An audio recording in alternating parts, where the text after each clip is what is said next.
ഓണ ആഘോഷം എങ്ങനെയായിരിക്കണം എന്നാണ് നിങ്ങളുടെ ഒരു അഭിപ്രായം? എൻ്റെ ഒരു അഭിപ്രായത്തിൽ ഈ പറയുന്ന ഒരുക്കത്തിലൊന്നും ഒരു കുറവ് വരുത്താൻ പാടില്ല എന്നുള്ളൊരു സാധനമുണ്ട്.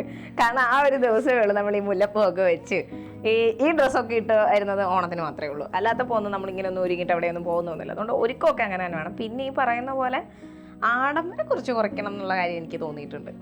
ഇല്ല, വല്ലപ്പോഴും വരുന്ന ഒരു ആഘോഷമാകുമ്പോൾ കുറച്ച് ആർഭാടവും ഒക്കെ ആവാം. ഇപ്പൊ പണ്ടൊക്കെ ആണെങ്കിൽ ഈ പണ്ടത്തെ ഇപ്പത്തെയും കമ്പയർ ചെയ്ത് നോക്കുകയാണെങ്കിൽ ഇപ്പം മൊത്തത്തിൽ ആഘോഷമാണ്.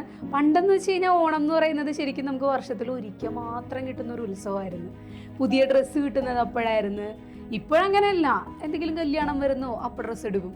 എപ്പോഴും പുതിയത് കിട്ടിക്കൊണ്ടിരിക്കുന്നുണ്ട്. ഓണത്തിന്റെ സ്പെഷ്യൽ എന്ന് പറയുന്നത് ഓണക്കോടി. ഈ പറഞ്ഞല്ലോ, അപ്പം ഈ വർഷത്തെ ഒരിക്കൽ കിട്ടുന്ന ഒരു സദ്യയാണെങ്കിലും വർഷത്തെ ഒരിക്കൽ കിട്ടുന്ന ഒരു പുതിയ ഡ്രസ്സാണെങ്കിലും ഓണക്കോടി എന്ന് പറഞ്ഞ് ഇട്ട് ഒരുങ്ങി നിൽക്കുമ്പോൾ കിട്ടുന്ന ഒരു സന്തോഷമുണ്ടല്ലോ. പക്ഷേ ഇപ്പോഴത്തെ അപേക്ഷിച്ച് നോക്കിക്കഴിഞ്ഞാൽ ഇപ്പം കുറച്ചുകൂടെ ആൾക്കാർക്ക് സാധനങ്ങൾ മേടിക്കാനാണെങ്കിലും ഇപ്പം 16 തരം കറി കൂട്ടി കഴിക്കാൻ ഒരു ദിവസം തോന്നുകയാണെങ്കിൽ ഹോട്ടലിൽ പോയി സദ്യ കഴിക്കുന്ന ആൾക്കാരുണ്ട്. പക്ഷെ ആ ഒരു ഓണത്തിന്റെ ഒരു വൈബ് ഈ പറഞ്ഞ പോലെ അത് മാറിപ്പോകുന്നുണ്ട് നന്നായി. ഇപ്പം സദ്യ ഓർഡർ ചെയ്യുന്നവരാണ് പലരും. അപ്പം ഇപ്പം മോഡേൺ ആയിട്ടുള്ള വീട്ടമ്മമാർ ചിലപ്പോൾ പറയുമായിരിക്കും, നമ്മൾ തന്നെ നേരത്തെ ചർച്ച ചെയ്തിട്ടുണ്ട് ഓർഡർ ചെയ്യുന്നതാണ് നല്ലതെന്ന്. പക്ഷെ എനിക്കതിൽ നല്ല വിയോജിപ്പുണ്ട്. കാരണം നമ്മൾ വർഷത്തിൽ ഒരിക്കൽ ഇങ്ങനെ ഒരു ആഘോഷത്തിന് വേണ്ടിയിട്ട് നമ്മുടെ വീട്ടിലുള്ളവർക്ക് എല്ലാവർക്കും വേണ്ടിയിട്ട് ഒത്തൊരുമിച്ചിട്ടൊരു സദ്യ ഉണ്ടാക്കുന്നു, അതൊന്നിച്ചിരുന്ന് കഴിക്കുന്നു. ഇപ്പോഴും പല തറവാട് വീടുകളിലും ഒരൊറ്റ ഇല വെട്ടിയിട്ടിട്ട് എല്ലാവരും ഒന്നിച്ച് അതിൽ നിന്ന് തന്നെ സദ്യ കഴിക്കുന്ന ഒരു സമ്പ്രദായം നിലനിന്ന് പോകുന്നുണ്ട്. അതൊക്കെ ഒരു രസം തന്നെയാണ് ഓർക്കുമ്പോൾ. എന്തായാലും അത് കാവ്യ പറഞ്ഞതൊക്കെ ഒരു ദിവസത്തേക്ക് വേണ്ടിയിട്ടുള്ളതെന്ന് വെച്ചാൽ എന്നെ സംബന്ധിച്ച് തോന്നിയിട്ടുള്ളത് എന്താണെന്നറിയാമോ? എന്ന് വെച്ചാൽ ഈ ഒരു ദിവസത്തിന് വേണ്ടിയിട്ട് നമ്മൾ കുറേ അധികം നിന്നിട്ട് ഈ പറയുന്ന പോലെ രാവിലെ തൊട്ടേ ഒരുക്കം അങ്ങോട്ട് തുടങ്ങി ഉച്ചയ്ക്ക് ഊണ് കഴിഞ്ഞാൽ എല്ലാവരും പല വഴിക്ക് പോവുക. ആരും ഈ പറയുന്ന പോലെ വൈകുന്നേരം വരെ ഇരുന്ന് കുടുംബത്തിന് വേണ്ടിയിട്ട് ചിലവഴിക്കുന്ന നേരം. ചെറുപ്പക്കാർ പിള്ളേരുണ്ടെന്നുണ്ടെങ്കിൽ അവർ സിനിമ കാണാൻ പോകും. ഈ പറയുന്ന പ്രായമായവർ വീട്ടിൽ തന്നെ ഇരുന്ന് വല്ല സിനിമയും കണ്ടുകൊണ്ടിരിക്കും. ഇതാണ് മിക്കയിടത്തുള്ള ഓണം. കാലഘട്ടത്തിൽ വന്ന മാറ്റമാണ്. പണ്ട് ഇങ്ങനെ ആയിരുന്നില്ല. നമ്മുടെ സ്വന്തം വീട്ടിൽ നിന്ന് ഉച്ചക്കത്തെ ഭക്ഷണത്തിന് ശേഷം തറവാട് വീടെന്ന് പറയുന്ന ഒരു സംഭവം ഉണ്ടായിരുന്നു. നമ്മുടെ ഈ അച്ഛനും അച്ഛമ്മയും ഉള്ളിടത്തേക്ക് കുറേ മക്കള് മരുമക്കള് ഓരോ പേരക്കുട്ടികൾ. അപ്പൊ നമ്മൾ അവിടെ തന്നെ ഒരു 19 മെമ്പേഴ്സ് ഉണ്ടാവും അന്ന് വൈകുന്നേരം അവിടെ. അതൊക്കെ ഒരു ഫീലാണ്. അതിപ്പോ ഉള്ള ഈ തിയേറ്ററിലോ പാർക്കിലോ ഒന്നും പോയിരുന്നാ കിട്ടും. ഇത് നമ്മൾ മനഃപൂർവ്വം പോയി ഇത് നശിപ്പിക്കുന്നതല്ല, അങ്ങനെ ആയതാ. ഒന്ന് ആലോചിച്ച്, ഇപ്പം എത്ര പേരുണ്ട് കംപ്ലീറ്റ് ഇവിടെ ഓണത്തിനുള്ളത്. ഈ കംപ്ലീറ്റ് ഫാമിലി മെമ്പേഴ്സും വീട്ടിലുള്ള ഓണം ആർക്കുണ്ട്? ഇപ്പോൾ ആർക്കും ഇല്ല. ആരെങ്കിലും ഒരാളെങ്കിലും പുറത്തായിരിക്കും. കാവ്യ പറഞ്ഞൊരു പോയിന്റും ഐശ്വര്യ പറഞ്ഞൊരു പോയിന്റും, കാവ്യ നൊസ്റ്റാൾജിയയിലാണ് കാര്യം പറയുന്നത്. അനുഭവം ഐശ്വര്യ പറയുന്നത് ഇപ്പോഴത്തെ കറണ്ട് സിറ്റുവേഷനാണ്. ഇപ്പോൾ ഈ രണ്ട് ലെയർ ബെസ്റ്റ് എന്ന് നമുക്ക് പറയാൻ പറ്റില്ല. അപ്പോൾ എപ്പോഴും നൊസ്റ്റാൾജി നമുക്ക് ഇഷ്ടമാണ്, ഇപ്പോഴത്തെ സംഭവം നമുക്ക് ഇഷ്ടം. ഐശ്വര്യ പറഞ്ഞത് ഇപ്പോഴത്തെ ഒരു സിറ്റുവേഷൻ അനുസരിച്ച് നമ്മൾ എല്ലാവരും പലരും പല സ്ഥലങ്ങളിലാണ്. എല്ലാ വീട്ടുകളിലും എല്ലാവരും ഒരുമിച്ച് ഉണ്ടാവണമെന്നില്ല, അല്ലെങ്കിൽ എല്ലാവർക്കും ഒരുമിച്ച് ഒരു സമയത്ത് കൂടണമെന്നില്ല. നമ്മളീ പറഞ്ഞ പോലെ ഈ എപ്പോഴും പറയുന്നൊരു കാര്യമുണ്ട്, ഒത്തുചേരലിൻ്റെ ഒരു ഇതാണ് ഓണം, അതിൻ്റെ ഒരു സന്തോഷമാണ് ഓണത്തിന് എപ്പോഴും ഉള്ളതെന്ന് പറയുന്നത്. ഇപ്പം നമ്മളിപ്പോൾ പറയുന്ന പോലെ ഈ പറയുന്നത് എപ്പോഴും നമുക്ക് മീറ്റ് ചെയ്യാൻ പറ്റിയില്ലെങ്കിലും ഈ ഓണത്തിന് എല്ലാവരും ഒരുമിച്ച് കൂടുക എന്നുള്ള സംഭവമുണ്ട്. ഇത് ശരിക്കും പറഞ്ഞാൽ ഇപ്പം ഒത്തിരി ഫാമിലീസ് ഇല്ല. ഇപ്പം എല്ലാവരും പേരമക്കളും കൊച്ചുമക്കളും അല്ലെങ്കിൽ ഈ പറഞ്ഞ പോലെ അമ്മാവന്മാരും എല്ലാവരും കൂടി ഒരിടത്ത് മീറ്റ് ചെയ്യാൻ പറ്റിയില്ലെങ്കിലും ആ ഫാമിലിയിലുള്ളവർ കൂടിയാൽ തന്നെ, അല്ലെങ്കിൽ ഒരു ഹസ്ബൻഡ് വൈഫാണെങ്കിൽ അന്ന് വേറെ തിരക്കുകളൊന്നും ഇല്ലാതെ അവർ വീട്ടിൽ അവർക്ക് വേണ്ടി സമയം സ്പെൻഡ് ചെയ്യുകയാണെങ്കിലും ഇത് തന്നെയല്ലേ വരുന്നത്. അപ്പം അങ്ങനെ ചിന്തിക്കുമ്പോൾ ഇപ്പോഴത്തെ ഓണം ബെസ്റ്റാണ്. പണ്ട് നമ്മളിപ്പോൾ പറയുന്നത്, ഇപ്പോൾ ഇങ്ങനെ സംസാരിക്കുന്നവരെല്ലാം മറ്റേ നൊസ്റ്റാൾജിയെ കുറിച്ച് സംസാരിക്കുന്നവരെ തന്തവൈബ് തള്ളവൈബ് എന്നാണ് പറയുമെങ്കിലും ഒന്ന് ആലോചിക്കും, നമ്മളുടെ ഒരു കുട്ടിക്കാലത്തെ ഒരു ഓണം എന്ന് പറയുന്നത് അത് ഭയങ്കര ഡിഫറൻ്റ് ആണ്. ശരിയാ, നമ്മള് അത്തം തുടങ്ങുമ്പോഴേ പൂ പറിക്കാൻ വേണ്ടിട്ട് ഒരു കവറൊക്കെ പിടിച്ചിട്ടുള്ള ഒരു പോക്കും. എല്ലായിടത്തും ഓണാഘോഷങ്ങളുണ്ട്. സ്കൂളിൽ ഓണാഘോഷമുണ്ട്, ഇപ്പം അമ്പലങ്ങൾ അല്ലെങ്കിൽ പള്ളികളിൽ ഓണാഘോഷമുണ്ട്, ക്ലബ്ബുകളിൽ ഓണാഘോഷമുണ്ട്, വടംവലിയുടെ ഒരു സംഭവമുണ്ട്, മറ്റേ അത്തപ്പൂക്കള മത്സരത്തിൻ്റെ ഒരു സംഭവമുണ്ട്.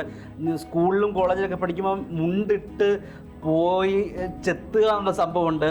മനസ്സിലായി? അന്ന് ഈ 10ാം ക്ലാസ്സിൽ അല്ലെങ്കിൽ 10ാം ക്ലാസ് പോലാണ് ഈ മുണ്ട് ഉടുക്കുക എന്ന സംഭവമുണ്ട്. അപ്പം ആദ്യമായിട്ട് ഓണത്തിന് ഉടുക്കാൻ പറ്റുന്ന മുണ്ടായിരിക്കും.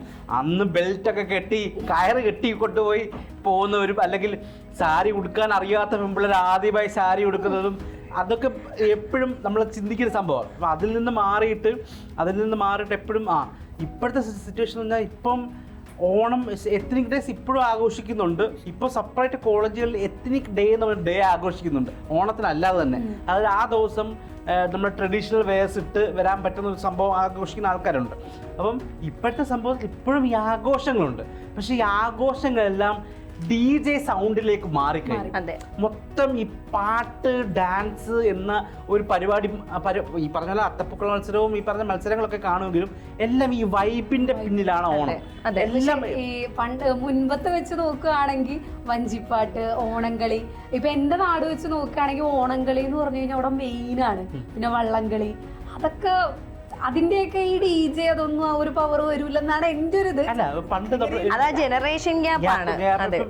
ഈ പറഞ്ഞ പോലെ ഇപ്പം നമ്മുടെ കൊച്ചുനാളിലാണെങ്കിൽ നമ്മൾ കണ്ടിട്ടുള്ള ഈ വഞ്ചിപ്പാട്ട് അല്ലെങ്കിൽ ഒരു ആർപ്പോ ഇറോ വിളിക്കുന്ന ഒരു വൈബ് ഈ DJ ഇപ്പൊ കിട്ടത്തില്ല. പക്ഷെ ഇപ്പോഴത്തെ പിള്ളേർ ഈ പറഞ്ഞ പോലെ അനിമയും BTSന്റെ പുറകെ നിൽക്കുന്ന അല്ലെങ്കിൽ ഫാസ്റ്റ് നമ്പർ സോങ്ങുകൾ. പക്ഷെ അവിടെ ഒരു സംഭവം പറയാനുള്ളത് വെച്ചാൽ ഇപ്പോഴും ക്യാമ്പസുകളിൽ DJ കേൾക്കുന്ന പാട്ട് പഴയ പാട്ടുകളാണ്. ഇപ്പൊ വേൽമുരുകയൊക്കെയാണ് ഇപ്പോഴും ഓളം ഉണ്ടാക്കുന്ന പാട്ട്.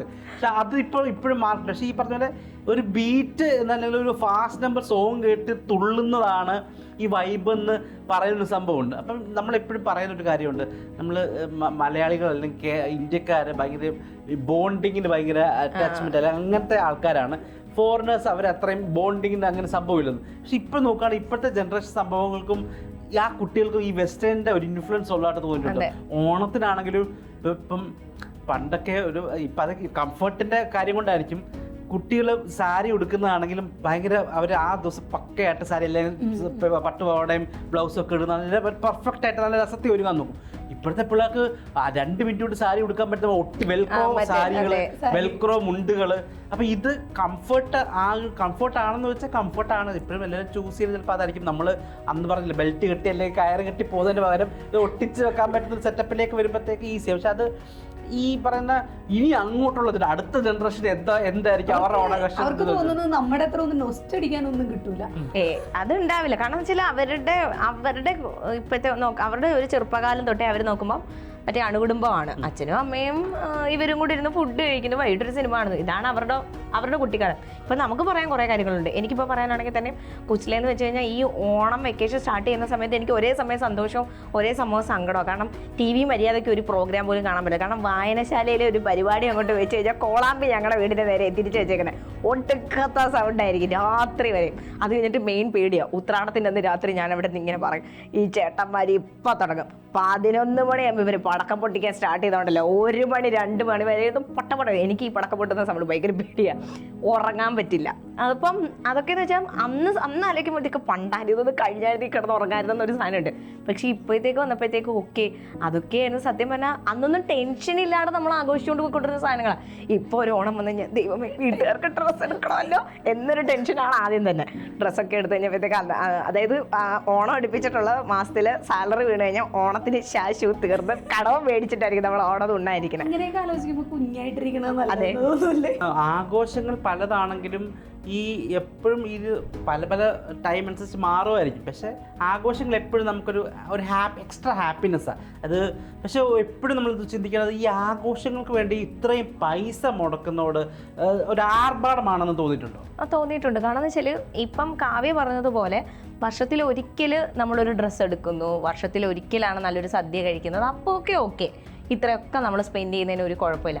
ഇപ്പോൾ എന്ന് വെച്ചാൽ അതൊന്നും അല്ല. നമ്മൾ ഈ പറയുന്ന കല്യാണം ആയാൽ മാത്രമൊന്നും അല്ല എനിക്ക് ഡ്രസ്സ് കുറവാണ് എന്നാൽ പോയി 2 ജോഡി എടുത്തേക്കാം അങ്ങനെ പറഞ്ഞിട്ട് നമ്മളിപ്പോൾ പോയി ഡ്രസ്സ് എടുക്കുന്നില്ലേ. അതിന് പിന്നെ എന്തിനാ പ്രത്യേകിച്ച് ഓണത്തിന് വേണ്ടിയിട്ടൊരു ഓണക്കൊടി ഒരു ഡ്രസ്സ് നമ്മൾ എടുത്തു, അത് പക്ഷേ ഇത് ഓണത്തിനെന്നും പറഞ്ഞുകൊണ്ട് ഒന്നാം ഓണത്തിന് ഒരെണ്ണം, 2ാം ഓണത്തിന് ഒരെണ്ണം, 3ാം ഓണത്തിന്, 4ാം ഓണത്തിന് ഈ പിള്ളേർക്ക് ഡ്രസ്സ് എടുക്കുന്നതാണ് അതിലും വലിയ ടാസ്ക്. ചെറിയ പൈസ ഒന്നുമല്ല ഇപ്പോഴത്തെ പിള്ളേരുടെ ഡ്രസ്സ് എടുപ്പെന്ന് പറയുന്നത്. അവർക്കത് ഓരോ വർഷം കഴിയുന്നതോറും ഓരോ ഫാഷനേ വേണം ഈ സാധനം എന്നുള്ളത്. ഇതൊക്കെ ഭയങ്കര എന്താ പറയുക ഭയങ്കര ആഡംബരമായിട്ട് വന്നിട്ട്. പിന്നെ ഈ പറയുന്ന പോലെ സാധനങ്ങൾ വാങ്ങിച്ച് വെക്കുക എന്ന് പറയുന്നത് പണ്ടെന്നൊക്കെ വെച്ച് കഴിഞ്ഞാൽ നമ്മുടെ വീട്ടിൽ തന്നെ മറ്റേ കൊലയുണ്ടാവും, അതങ്ങോട്ട് കട്ട് ചെയ്തെടുത്ത് വറുത്തെടുത്ത് ഉപ്പേരി ശർക്കര ഇരട്ടി ഇതൊക്കെ നമ്മൾ തന്നെ ഉണ്ടാക്കാം. ഇപ്പം അതൊന്നും പോരാ, സദ്യയുടെ സൈഡിൽ ഇത് വേണം. ഇത് അവിടെ ഇരുന്ന് പൂത്ത് നശിച്ച് മാസം കഴിഞ്ഞ് ഈ സാധനം എടുത്ത് നമ്മൾ കളയും. അത് കഴിഞ്ഞിട്ട് തന്നെ ഈ പച്ചടി കിച്ചടി സാമ്പാർ സാധനങ്ങൾ ഇതല്ല 3 ദിവസം ഫ്രിഡ്ജിൽ വെച്ച് അമ്മമാർ ഓടിക്കും, 4ാമത്തെ ദിവസം ഇതെടുത്ത് കളയുക. നമുക്ക് ഓണത്തിന് ഇങ്ങനൊരു ചൊല്ലുണ്ട്, 1-ാം ഓണം മൊത്തം ഇടുവിന്, 2-ാം ഓണം അയന, 3-ാം ഓണം മുക്കി മൂളി, 4-ാം ഓണം നക്കിയും തോർത്തിയും, അങ്ങനെ ഒരു സംഭവം ഉണ്ട്. അങ്ങനെ ആയിരുന്നു, പക്ഷെ ഇപ്പൊ അങ്ങനെയല്ല. പണ്ട് കാലങ്ങളിലൊക്കെ നമ്മുടെ നാട്ടിൽ കണ്ടിരുന്ന ഈ ഓണത്തിന് സദ്യയിലാണെങ്കിലും അവിയലിനകത്തും സാമ്പാറിനകത്തും എല്ലാം വേണം എന്ന് നിർബന്ധമില്ല. അത്യാവശ്യം കാര്യങ്ങൾ, പച്ചടി 2 കൂട്ടം വേണം, പായസം 2 കൂട്ടം വേണം, പപ്പടം പഴം വെച്ച് പായസം കുടിക്കണം. ഇപ്പൊ തിരുവനന്തപുരത്ത് ഈ വീഡിയോ ഒക്കെ കണ്ടിട്ട് ബോളി വേണം, മറ്റേ ഈ പറഞ്ഞ പോലെ ഈ 16 കൂട്ടം കറി വേണം, 28 ഇങ്ങനത്തെ സാധനങ്ങളൊക്കെ ഉണ്ടല്ലോ. ഇതെന്ന് വെച്ചാൽ മെയിൻ സത്യം പറഞ്ഞാൽ ആഡംബരം കാണിക്കലും സ്റ്റാറ്റസ് ഇടാനും വേണ്ടിട്ടാ, അല്ലാണ്ട് ഇത്രയും കറിയും കൂട്ടി മുഴുവൻ കറി എടുത്ത് കഴിക്കൂല. അതെ, എല്ലാവരും സാമ്പാർ പപ്പടം എന്തെങ്കിലും ഇഷ്ടപ്പെട്ടത് തോന്നിയാ അത്, ബാക്കിയെല്ലാം വേസ്റ്റാ. ഇത് സ്റ്റാറ്റസ് ഇടുമ്പോ ഫോട്ടോയ്ക്കകത്ത് ഈ സാധനം എല്ലാം നിറഞ്ഞില്ലെങ്കിൽ അയ്യോ അവളുടെ സ്റ്റാറ്റസ് ഇതുണ്ട്, എന്റെ സ്റ്റാറ്റസ് എല്ലാവരും ഇടുന്ന കോമൺ ആയിട്ട് ഇടുന്ന ഒരു സ്റ്റാറ്റസ് ആയിരിക്കും സദ്യയുടെ എല്ലാവരുടെ ഫോട്ടോ. അപ്പൊ ആ ഫോട്ടോയ്ക്കകത്ത് എല്ലാം ഉണ്ടോ എന്നുള്ളത് എല്ലാം വേണം. ഞാൻ നോക്കിയപ്പോ ഒരു ദിവസം ഒരു ആന്റി ഫോട്ടോ എടുത്തിട്ട് സ്റ്റാറ്റസ് എടുത്ത് നിർത്തിയിട്ട് സൂം ചെയ്ത് നോക്കുക എത്ര കറിയുണ്ടെന്ന്, മേലിൽ എത്ര കറിയുണ്ട്, താഴെ എത്ര കറിയുണ്ടെന്ന് എണ്ണി നോക്കും. അപ്പൊ ഞാൻ അയച്ചു. അപ്പം എന്നിട്ട് ആന്റി എന്നോട് പറയാണ് അതിനകത്ത് തെറ്റുണ്ട്. എന്താ ആന്റി വിളമ്പിനകത്ത് ഉപ്പിട്ടിട്ടില്ല. അപ്പൊ ഇങ്ങനെ വരെ ചിന്തിക്കുന്ന ആൾക്കാരുണ്ട്. അപ്പം ഈ പറയുന്ന പോലെ നമുക്ക് ഈ പറയുന്ന ആഘോഷങ്ങൾ എപ്പോഴും നമുക്കൊരു ചിലപ്പോൾ സന്തോഷം തരുന്ന, ഒരു പോസിറ്റിവിറ്റി തരുന്ന, അല്ലെങ്കിൽ ഇപ്പം പറഞ്ഞ പോലെ ഒരു ഒത്തുചേരലിന്റെ ആണ്. പക്ഷെ അതൊരിക്കലും പൈസയുടെ ഭാഗമായിട്ട് വേർതിരിക്കരുതെന്നൊരു തോന്നലുണ്ട്. ഉള്ളത് കൊണ്ട് ഓണം പോലെ എന്നാ പറയുന്നത്. അതുകൊണ്ട് ഉള്ളത് ഈ കടം മേടിച്ചും ഇതായിട്ട് ഇതിപ്പോ ഇപ്പത്തേന്ന് വെച്ചാൽ അന്ന് കുപ്പി എടുക്കണം, അത് വൈബാവണമെങ്കിൽ കുപ്പി എടുക്കണം, ചെറുതടിക്കാണ്ട് അങ്ങനെ സദ്യക്ക് ഇരിക്കുക എന്നൊരു ചോദ്യമുണ്ട്. അതൊക്കെയാണ് ഇപ്പൊ ഓണം. അത് അങ്ങനെയൊക്കെ എന്തിനാ സത്യം പറഞ്ഞാൽ ഇപ്പം നമ്മൾ ഓണം ദിവസം മാത്രമാണ് ഈ കഴിച്ചുകൊണ്ടിരിക്കണേ. അതിപ്പോൾ മദ്യപിക്കണമെങ്കിൽ തന്നെ ഓണത്തിന് മാത്രമാണ് എല്ലാവരും മദ്യപിക്കുന്നത്. ഓക്കെ, അതിനൊരു വൈബിന് ഓക്കെ. പിന്നെ അത് കഴിഞ്ഞിട്ട് ഇത്രയും അധികം സദ്യക്ക് കാര്യങ്ങൾ വേണം. മെയിൻ എന്ന് വെച്ച് കഴിഞ്ഞാൽ മറ്റേ ഫാമിലി ഗ്രൂപ്പിലൊക്കെ ഇടുമ്പോഴത്തേക്ക് ഏതെങ്കിലും ആൻറ്റിമാർ ചോദിക്കും, എടി മക്കളെ നിന്റെ അവിടെ ഇന്ന് പായസം ഒന്നേ ഉള്ളായിരുന്ന. ഇതൊക്കെ കേൾക്കുമ്പോഴത്തേക്ക് നമ്മുടെ അമ്മമാർക്ക് പൊളിയും. കണ്ടോ ഞാൻ അപ്പോഴേ പറഞ്ഞാണ് 2 കൂട്ടം പായസം ഇവിടെ വെക്കണമെന്ന്. അവരെ കാണിക്കും എന്തിനാണ് ആരും ഇപ്പൊ പായസം കുടിക്കുന്നത്, ഇത്രയും കുടിച്ചെങ്കിലായി ബാക്കി എടുത്ത് കളയാൻ വേണ്ടി, എന്തിനാണ് കാണിക്കാൻ വേണ്ടി സന്തോഷത്തെ. ഇപ്പൊ പറഞ്ഞ പോലെ ഇപ്പം ഒരു ഓണം കൂടെ വരികയാണ്. ഇതെല്ലാവരും അങ്ങോട്ടും ഇങ്ങോട്ടും ഒരു സ്നേഹത്തിന്റെ അല്ലെങ്കിൽ ഒരു സാഹോദര്യത്തിന്റെ രീതിയിൽ അങ്ങോട്ടും ഇങ്ങോട്ടുമുള്ള, ചിലപ്പം അപ്പുറത്തെ വീട്ടിലെ ചേച്ചിയായിട്ട് മിണ്ടാത്തായിരിക്കും, അല്ല അപ്പുറത്തെ ചേട്ടനോട്ട് മിണ്ടാത്തായിരിക്കും. അതൊന്ന് ഒത്തീർപ്പാക്കി അവരെയും കൂടെ അല്ലെങ്കിൽ അങ്ങോട്ടും ഇങ്ങോട്ടും ഒരു ഓണം സദ്യ കൊടുത്തും അല്ലെങ്കിൽ ആ ഒരു ഫ്രണ്ട്ഷിപ്പ് അല്ലെങ്കിൽ ആ റിലേഷൻഷിപ്പ് നല്ല രീതിയിൽ കൊണ്ടുപോയി ഒരു ബ്യൂട്ടിഫുൾ ഒരു മെമ്മറി ആക്കി മാറ്റുക. അല്ലാതെ നമ്മളിപ്പോൾ പറഞ്ഞ പോലെ വഴക്കിട്ടിട്ടോ അതൊന്നും ഒരു കാര്യമില്ല. അപ്പം ഈ ഒരു ഓണം ഈ പറഞ്ഞ വഴക്കും കാര്യങ്ങളൊക്കെ മാറ്റി വെച്ച് എല്ലാവരും പൈസ ചിലവാക്കിയില്ലല്ലോ, അധികം പൈസ ചിലവാക്കാൻ ചെറിയ രീതിയിൽ ഒരു സദ്യയുണ്ട്. അല്ലെങ്കിൽ പാവപ്പെട്ട ഒരാൾക്ക് ചിലപ്പോൾ ഒരു പാവപ്പെട്ട ഒരു ഓർഫനേജ് ഒരു കുഞ്ഞിന് എല്ലാവർക്കും വേണ്ട, നമ്മളെ കഴിയുന്ന ഒരു നേരത്തെ ഭക്ഷണം ചിലപ്പോൾ ഒരു ഓർഫനേജ് നമ്മളൊരു 200 രൂപ എടുത്തു കഴിഞ്ഞാൽ ആ ഒരു കുട്ടിക്ക് ഒരു നേരത്തെ ഒരു സദ്യ കൊടുക്കാൻ പറ്റില്ല. വീടുകളിൽ അന്നത്തെ ദിവസം ഒത്തിരി ഭക്ഷണം ഉണ്ടാക്കും, കഴിച്ചില്ലെങ്കിലും ഉണ്ടാക്കും. ഇവരത് ഫ്രിഡ്ജിലെടുത്ത് വെച്ച് പിന്നെ കളയുള്ളൂ.